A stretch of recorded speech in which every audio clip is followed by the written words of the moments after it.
Excellent. Well, hello. So we've been to CES one day and we're shattered. Oh yeah, Completely shattered. a lot of work. One day. Well, Second officially. day. Oh. Well, I suppose it is the second day, because the first day was, what did we do the first day? I forgot. That was the Gigabyte press event, wasn't it, for us? I can't even remember anymore. It's all blurred together. It really is all a blur. Yeah, so what we've got here, we've got Jarrod from Jarrod's Tech, Bob from Bob of All Trades, and Stephen from OwnerDisown. Jarrod flew all the way from Australia. And, just to get stuck in a casino 5 times. Yeah, exactly. And his luggage didn't arrive, so he had a wild journey, of course. But so, what was your highlight of CES, Jarrod? Probably the new Dell and Alienware laptops, I think. Yeah. Unlike everyone else, they've actually got some new stuff, whereas a lot of the other places, at least that I've seen, they've got the old models just refreshed with 20 series graphics, whereas like Dell/Alienware, they've got the new OLED panels, entirely new laptop as well with like desktop CPU, and that's pretty crazy. Oh, it's incredible. Yeah, that the 51M. Not the M15. I almost said it. I was thinking I know, I've said that so many times. It's so confusing. So yeah, that was pretty sweet. And of course, at the back they had the breakdown of what it was like inside the internals, wasn't it? And that was pretty sweet. Yeah, the teardown.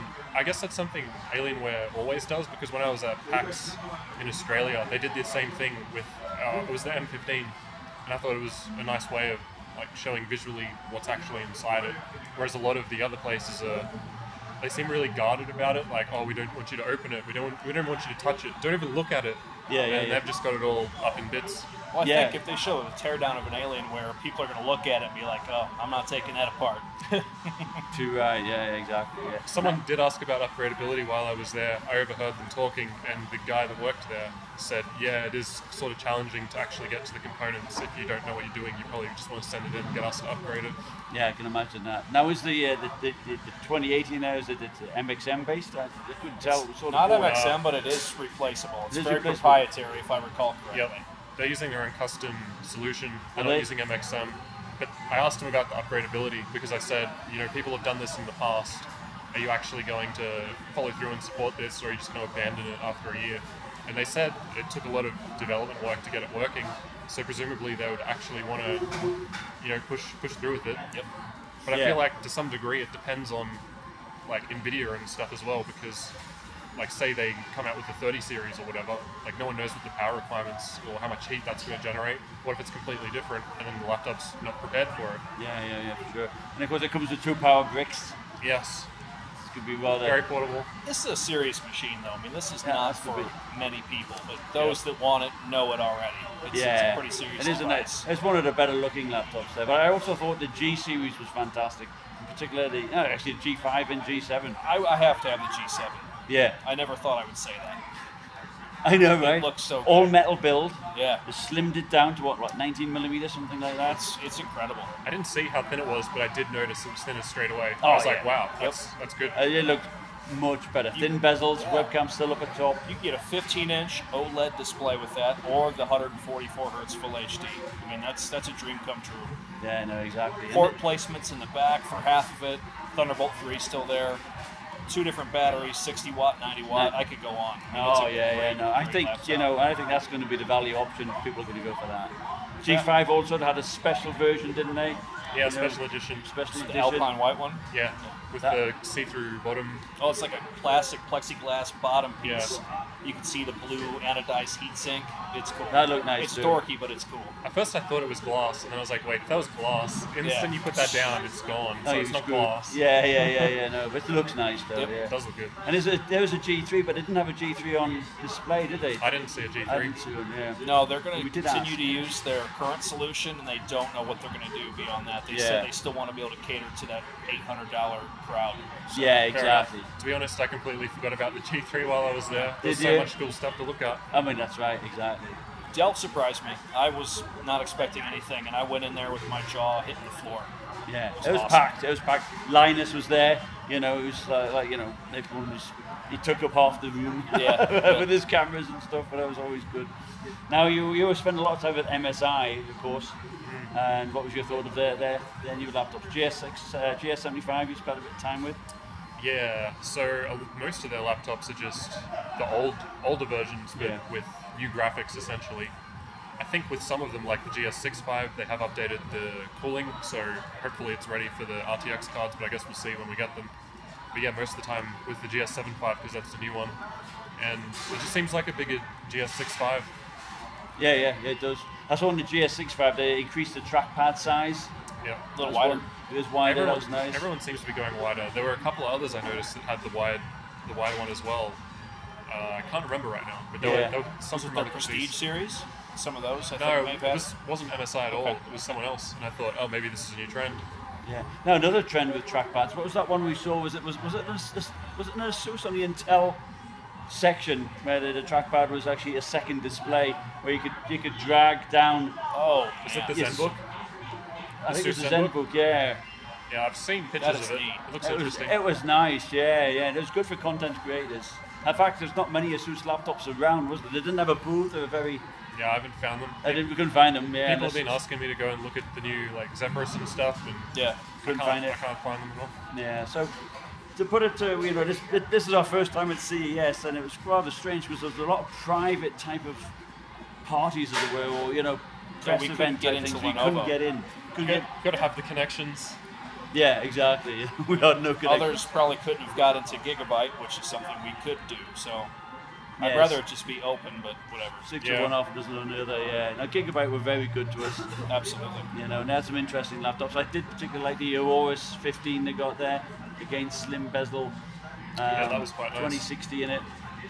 It was quite nice, Yeah, wasn't it? 2070 Max Q they'll put in there as well. Yeah, exactly. And that had some good cooling, didn't it, from the looks of it? Yeah. It looked pretty solid. Now, of course, you still get the 15, the regular Aero 15, up to like the 2080 Max Q. Yeah, and an i9. That'll be interesting. Yes, but That's its own video. I think that's going to be interesting. Yeah. But they got that AI. What you thought of the AI? It goes through Microsoft Azure. Every time I hear AI, I always feel like it's just a buzzword and doesn't actually have any substance behind it to back it up. So I guess we'll just have to see how it goes. Time will tell. I we will think time will test tell it. on that more than anything.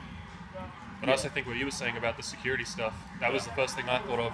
Like, if I'm having this software installed and it's monitoring everything I'm doing when I'm opening, what else is it doing? That's good. It's going to be a concern for some people, for Yeah. sure. Yeah. You'll get more details on that. Yeah. But it that'll does work when you're not online. I did ask that. Okay. The information is stored on a local machine too, but Cool. Microsoft servers will have a lot more apps, perhaps that. Yeah. If you haven't used one before. Yeah, exactly. That type of thing. Apparently you can turn the thing off as well. You can do. Yeah. So that's nice. They had a very nice monitor there, a 27-inch, 1 millisecond IPS monitor, wasn't it, with a load of features on it. Now that, hopefully they get to send us one. So. HDR, I mean, it was one of the best looking monitors from a panel standpoint I'd ever seen. Yeah. Apparently it's got the same panel as the new Razer one, but $100 cheaper. Yeah. 2K, nice. 144 hertz. Man, That's nice. 10-bit isn't it? as well. yes. I think. Yeah.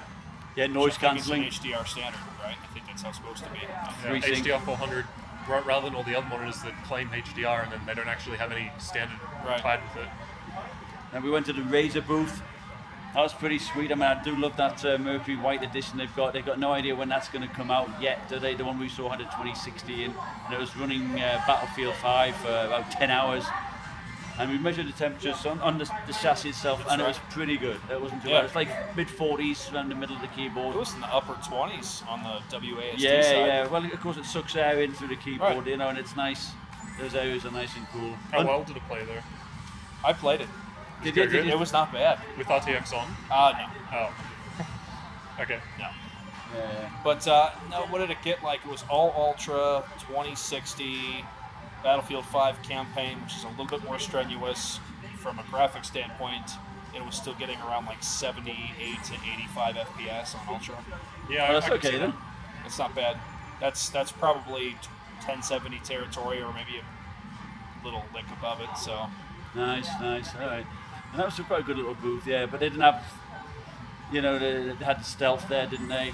That was, Razer The- had an whatever, OLED the display that smaller was one. 4K. yeah. I get a 4K That was the OLED. best looking panel I'd ever seen on a laptop in my 4K life. OLED was nice, yeah. That's I need to see that tomorrow. They don't know if it's going to be touchscreen yet. Their previous 4K panels have been, and they just legitimately don't know. And you're going to see a lot of that. Like, we wanted to get more answers, but when it came to price, when it came to battery, when it came to all these little tiny things, these companies honestly did not know yet. So it's more of like a prototype? There was a lot of prototype stuff going on. That Gigabyte Aorus that had the Thunderbolt 3 port on it is prototype. Oh, yeah. The actual one will not have that. Yeah. So there was a lot of prototype stuff on the stage. Yeah, for sure. We did get some pricing information from Gigabyte, didn't we, on their line. So the 15, the 2070 Max Q, they said that was like, 512 gigabyte would be like $2,400. 16 gigabyte RAM, 2 sticks, dual channel. Yeah, dual That channel. Was, I worked hard at confirming that. That's not too bad. That's pretty much comparable to what the previous gen launched at, wasn't it? I can't remember the US prices. Oh, well, yes, US prices. Now, you're right that the most expensive model, 4K, 2 terabyte drive, 4 grand with the 2080. That's pretty ridiculous. 4 grand, that's a lot. Yeah, that's a lot. That's a lot. Probably a nice little beater car for that. Yeah, but that Aorus one is the value one, $1,800 with the RTX 2060 model, $1,800. I think that's good because that's like the 1070, isn't it? Really, the equivalent. And this is MSRP stuff. I mean, sales, give it towards the end of the year. Yeah. I mean, these things are going to drop 10, 15% price and then sort of stick there. That's usually how it kind of goes anyway, at least here in the States. Yeah. Not where I'm from. That's why I had to mention that. I feel so bad. I learned so much about Australia. Somebody give this man a hug and a milkshake. I know. No sales ever, and spend a lot more money. So I think one of the coolest things I saw was some holographic high-sense imagery where we saw it at the end as we were leaving out. Yeah. Images in 3D, on a wall is for display purposes. I thought that was pretty neat. But we didn't really get much chance to walk around much of the other booths and see what else, because it's so big. You go from hotel to hotel. Yeah, I didn't even go to the main hall where all the stuff is. I haven't had time yet. Yeah. So I'm sure you'll do a follow-up when you get back here to Australia.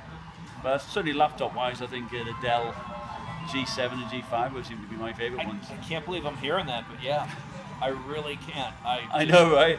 I don't believe it, but I saw it, and it's true. I agree. We didn't get a chance to go to Lenovo. They wouldn't see us, of course. Right. So it's With like, their Y540 and 740 are just refreshed. They got some G-Sync stuff going on. I saw the Matthew Munda's video. I mean, those are nice laptops. Now they're just a little bit nicer, so good. Yeah. Cool. Well, thanks for watching. Stay tuned for everybody's videos on the whole lots lot of content in coming. depth. And So much. all right. Yeah. All right. Bye. Good night.